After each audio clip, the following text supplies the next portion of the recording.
Hello and welcome to this transition presentation for the parents and families of pupils who will be joining us in September. My name's Matthew Parris. I'm the head teacher here at the Minster School, and I'd like to begin by just wishing you all a very warm welcome. We are looking forward very much to have our new cohort of students join us in September. And this is an opportunity for us to share some of the key messages with you and also perhaps to answer some of the questions or worries that might be preying on your minds or indeed the minds of your children in advance of this big change that's coming their way. The Minster School is a wonderful place to learn, full of members of staff and a wider community who are here to support your child as they make this important transition. Some of the key people that will help and make sure that each and every pupil is very well looked after include Mr. Rosen, who is the assistant head with responsibility for pastoral care at the Minster School. Mr. Challoner, the head of school, will also be a very important part of your child's school experience, both now and into the future. Mrs. Burles is in charge of Key Stage 3, looking after pupils and helping them to make sure that they make good progress. And very, very importantly, the Pastoral Support assistant for Year 7 is Miss Richards, who will be very much looking after the children, making sure they have a good daily experience, and will often be your first port of call if you have any questions or concerns. At the Minster School, we have a well-established ethos and set of virtues that we work to every day as a whole community. That's us, the staff and teachers, the pupils and students, and also you, the parents and families. That ethos is underpinned by one simple statement, that of succeeding together. This means that we work together as a community, supporting one another to achieve the very best that we can for each and every child. And when we say the very best, that's not just about the academic results that are achieved.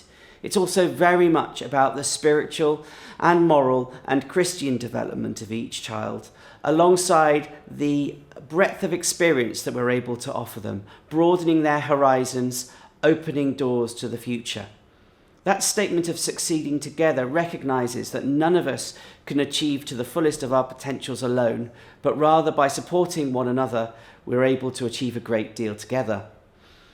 Underneath that statement of succeeding together are 5 key virtues that we talk about all of the time in school and we use to reinforce the very best for children every day. The first of those is wisdom. Wisdom, meaning in this context, the time to think deeply, to reflect on what it is that we're learning, to reflect upon the world around us, and to try and make the best possible decisions for ourselves and for others. Optimism, looking hopefully towards the future, aspiring to be the best that we can be, and believing that things can be better. Resilience, keeping going even in times of difficulty, facing up to those challenges that we experience on a daily basis and finding ways around them together to continue to achieve. Kindness, for me, one of the most important virtues that we have here at the Minster School, thinking of others before ourselves and actively taking steps to make sure others are treated with compassion, with care, and with the support that we might hope for ourselves. And finally, service. The Minster School has such a wide variety of different activities that take place in order to support the wider community, locally and indeed globally, including projects such as You Give Uganda and also regular fundraising activities in school. But above and beyond raising funds, it's about raising awareness of what we can do for our world. As a Church of England school, the exploration of faith is something which is very important to us. We understand that we're also an inclusive community with children coming to join us from all different backgrounds, but nevertheless the Christian faith underpins the work that we do. We explore this in a number of different ways, including through our twice-weekly acts of worship, which explore moral themes alongside those of Christian teachings, but very much in a way that is accessible to all. Once every half term, there's the opportunity for those who wish to explore their faith more deeply to take part in communion in school. And through Tutor Times and the Thought for the Week, we frequently ponder and use our wisdom to consider what the Christian faith can teach us. The Minster School is so named because of its long heritage and strong link with the cathedral here in Southall. This goes back somewhere in the region of 1,000 years and comes from the fact that the school was originally established as a choir school for the children who sing in the cathedral on a daily basis. This tradition continues today. We're really lucky to have that close link with the cathedral, as it affords us many opportunities, including the opportunity to worship in the cathedral at end-of-term services throughout the year. And we're grateful for the support from the chaplaincy team, which includes those from the cathedral, to support the exploration of the Christian faith with children. Although the Minster School is a distinctly Christian learning environment, it's also a fully inclusive one. And we welcome and relish the opportunity to work with children from all different backgrounds, faiths, and heritages. It's a place where we would like everybody to thrive and also to take the opportunity to celebrate that diversity within our school's community. Hello, my name is Mr. Rosen and I'm the Assistant Head responsible for Pastoral Care. I'm going to talk to you today about the structure and support that we provide students in terms of pastoral care at the school. I'm also going to talk to you a bit about how we group students in terms of houses, tutor groups and class groups. Through our visits and our transition visits, we also pick up a few concerns that students may have, and I will also talk to you a little bit about the most common concerns that arise during those visits. The school has a very supportive pastoral structure. This supports and works alongside the tutor that you'll be meeting later on today. Every year group has a pastoral support assistant. This is a non-teaching role, and they are there to support the well-being of the children in our care. For year 7, that is Mrs. Richards, and she will be available at student services all the time, and we'll be there to support them with all their needs, and we'll get to know the students really well.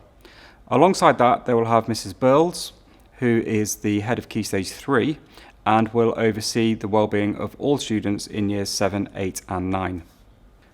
Within year 7 next year, we will have 248 students. That can sometimes seem quite daunting for students coming from small primary schools. And you might, as parents, be used to dealing with a few teachers, and certainly not on the scale that we have at the Minster. We do therefore group our students in several ways, and hopefully you've already received your information regarding the house and tutor group that your child is in. In terms of houses, we are split across 4 houses. We have Clumber, Rufford, Thoresby and Welbeck. And every student will be placed in one of those houses. If they have a sibling already at school, then it's likely that they'll be in the same house as that sibling. If not, we will place them in one of the other 4 houses.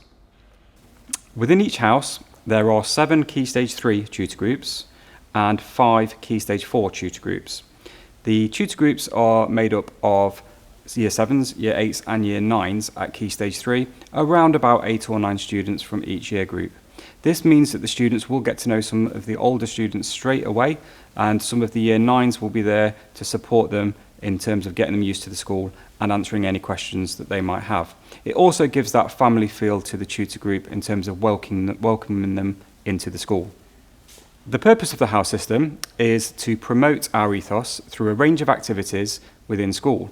There are a large number of competitions that take place, ranging from sports competitions, music competitions, art competitions, pretty much everything that you can think of. There will be some form of house competition that will take place. There are 4 key objectives to the house system, and they are community, celebration, charity, and competition. The house system really does sit at the heart of the school, and the competition that students get involved in, they seem to really thrive on. They also will collect rewards that will go towards house points, and at the end of each term, we have a celebration assembly, which is led by our house leaders, and at that point we will be rewarding all students for any activities that they've taken part in and for the number of achievements that they've received.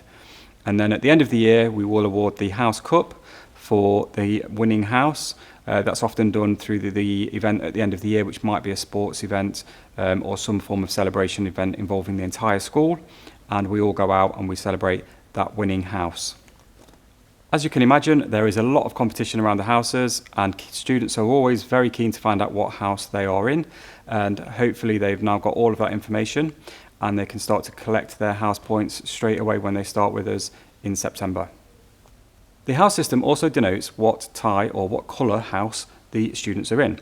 So if they are in Clumber, they will be in the blue house and wear a blue tie.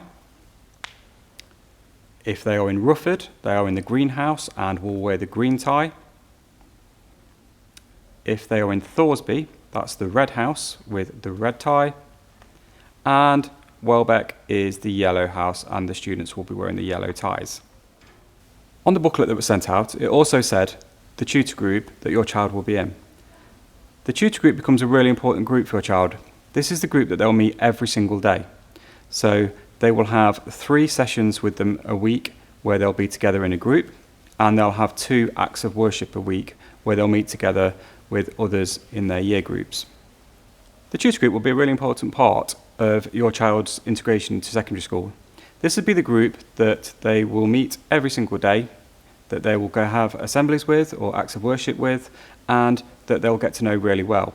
There will be around 8 or 9 other students from their year group within their tutor group, and there will also be some older students from year 9, including a form rep that will also be looking out for them within school. This provides a nice family feel to them in terms of them integrating into our school.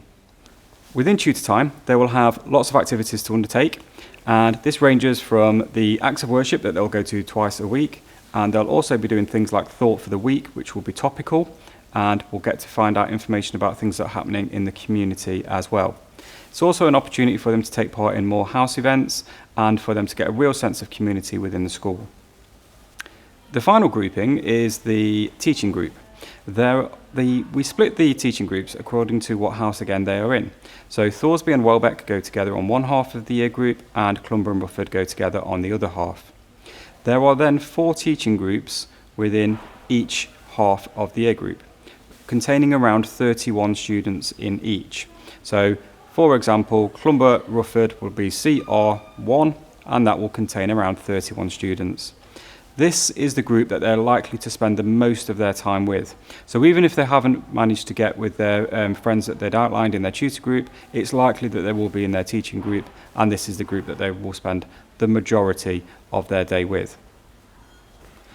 During our transition visits, we often ask the children if they've got any concerns or worries and try to alleviate their fears. And I think it's important that we try and do the same and pass that information on to yourselves as well, that hopefully might answer any questions and concerns that you have. So the most common worries or most common concerns that arise are usually, will I make friends? And we always answer that with students really that say, yeah, they've made a considerable amount of friends. They're coming from small primary schools of very few students into a cohort of 248 people. And it's likely that their friendship groups will change as they go through school. The friends that they've come in school with, they may still maintain that friendship group, but it's possible that they'll add to that friendship group as well. And students that are coming in from smaller groups, from smaller primary schools, potentially by themselves or with 2 or 3 other students, again, we tend to find that they grow that friendship group considerably when they're in secondary school. The second concern is often about getting lost. Children are coming from much smaller primary school environments into a much bigger environment in the Minster. But the Minster is a purpose-built school, and there are 5 corridors that are in alphabetical order, and we have one central area that we refer to as the heart space. All of this makes it very easy to get around. And on average, most students say it takes them about a week or so, maybe less in some cases, to find themselves around the building and know exactly where to go. There are also a number of people to ask for help, and often they're all moving together from one classroom to another. And we've certainly not kept any students overnight yet that I'm aware of. The third concern that arises is, will people be unkind? And we always answer this really honestly with the students to say, we're in a building with 1,600 young people, and within that there will be some people that may be unkind to others. With Year 7s, we often say that in terms of bullying specifically, if there is any bullying, then we certainly make sure that we deal with that, and we ask them to let us know straight away, and we will make sure that we follow that through and deal with any concerns that do arise. We have very limited amounts of bullying here. It doesn't happen a lot, but it does happen, and when it does, we certainly make sure that we deal with that promptly and swiftly to make sure that students feel happy and safe and secure in school. Concern number 4, which might not be a surprise to you, is will I get a lot of homework? And lots of students always ask that and are concerned about the homework that they might receive. Yes, they will get homework. Homework to start with is structured. We don't send out a lot of homework initially, so they'll only receive it from core subjects for the first few weeks. It will gradually increase and they will start to get more homework as time goes on. And that will be sent through Show My Homework, which is a website or an app on the phone, and it will tell them exactly what the homework is and exactly when it's due. So excuses are difficult to come by, but they will receive some homework to start with, and like I said, that will gradually increase over time. And the last concern that students have is, will they get into trouble? And this really relates to our sanctions system that we have in school. We have this throughout the school, and all teachers use the same language in every classroom and throughout the corridors as well. And it's a system that's designed to really support the learning in the classroom and to ensure that students get an opportunity to learn fairly and equally, and that there's no disruption that takes place.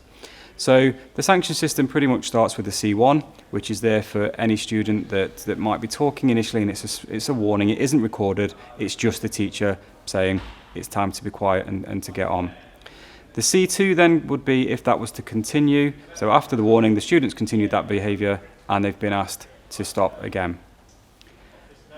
C3, which is the next stage on, means that behaviour has continued further, and therefore there has been a detention that has been given to that student, that's been issued to them. You would receive notification as parents of that, and that's taken place. If it continued and got to a C4, that's when a member of the senior staff would come along and remove the student from the classroom because they're interfering with the learning too much. And at that point, they would either be taken away from the classroom to work elsewhere, or they would be told to change their behaviours and put back into the classroom. So the sanction system is there, it's used throughout the school, and it's used to support learning for everybody. In terms of school rules, the school rules really are quite self-explanatory, and often when we go out to primary schools, we do say to students, if you were to write the rules, you'd probably come up with the set of rules that we have. The one kind of specific thing is relating to mobile phones. We are aware that we're in a rural community and that students do have mobile phones with them and possibly do need to have them with them, but we do ask that they're kept out of sight throughout the school day, unless a teacher does ask them to be used in a lesson to support that learning. Other than that, we do ask for mobile phones not to be out and about. As a school, our core purpose, of course, is to provide the very best education we can to every single child that joins us here at the Minster School. We're determined that each of your children has that experience when they come to join us in September. And I suppose that really consists of a number of different elements. The first of those is our traditional curriculum and the subjects that we offer. Secondly, it's our approach to teaching and learning and the kind of experience that a child would have in one of our classrooms. And thirdly, it's the enrichment opportunities which will be afforded to every child to enable them to broaden their horizons and gain new experiences. Beginning with the curriculum itself, we believe strongly that every child should have the opportunity to explore what interests them, and to that end, therefore, to be offered as many subjects as possible right from the beginning of their school career here at the school. So of course that would include the main core subjects of English, maths and science, and then beyond that the humanities, history, geography and importantly here RE. Every child will study a modern foreign language, and in Year 7 that will be Spanish. But then it's the additional subjects which are so important to us. The opportunity to participate in a wide range of PE activities. The exploration of skills in design and technology and art. and then the performance opportunities offered by music and drama. For many children, there is sometimes the need for additional support, and for some that is provided through the Learning Support Department, because we want every child to be able to access that rich offer that we have here at the school. In order to get the most out of their learning, we have a number of key areas that teachers focus on a day-to-day basis in lessons. This is our teaching and learning model, and it includes 4 key areas. The first of these is challenge, making sure that every child is stretched in what it is that they're doing and equally supported in order to achieve their goals and aims. Secondly, climate for learning is all about creating that atmosphere in the classroom that really leads to success, including the praising of students, the use of teamwork and group work, and indeed a recognition of what it is that students are achieving. Thirdly, engagement is really important to us. By planning activities that really bring the subject to life, this helps students to really engage with the learning that's on offer and then make the maximum progress. And finally, in our teaching and learning model, we also have feedback, which is not just about marking of books, but also very much about that verbal feedback in lessons, peer feedback, picking up on the cues of what it is that the children are learning and then helping to make the next strides and steps. All of these things come together to ensure that progress is maximised for the students here at the Minster School. In addition to the classroom learning that takes place, we also set homework on a regular basis, although this is introduced gradually in Year 7 to make sure that the children aren't overwhelmed by their new experiences. We use an online system called Show My Homework, which means that you as parents can also see what's being set and support your child to make sure that they keep up to date with everything that's going on in school. There are a large number of extracurricular activities that take place within school, and I would really encourage any students to get involved in this. This is a great way for students to get to know each other, get to know new people, and just to get a good balance in terms of their workload within school. There are lots of events and lots of activities that take place within music. So we have a number of music shows, and we have lots of music events that they can get involved in. The timetable for all of those is on the website, so please do take a look at that. And there are additional music lessons as well that they can get involved in. So again, please do have a look on the website for any information around those. In terms of sport, there's a lot of extracurricular activities again that take place. Most nights there'll be some activities that are going on alongside the house competitions that take place. Again, the timetables for those are on the website, so please do take a look. But the facilities that we have for both music and sport really should be there to take advantage of, so please do get involved with as many of those events as you can. Hopefully you've got a lot of information from the presentation. If you do have any further questions, then please do ask your tutors that you will be meeting shortly after this.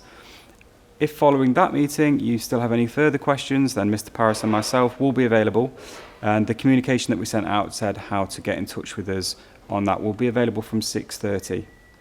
In addition to that, please do keep up to date with the website, so we'll be posting more information on there throughout the rest of this term and into the summer, so please keep an eye on the Joining Us in September part of our school website.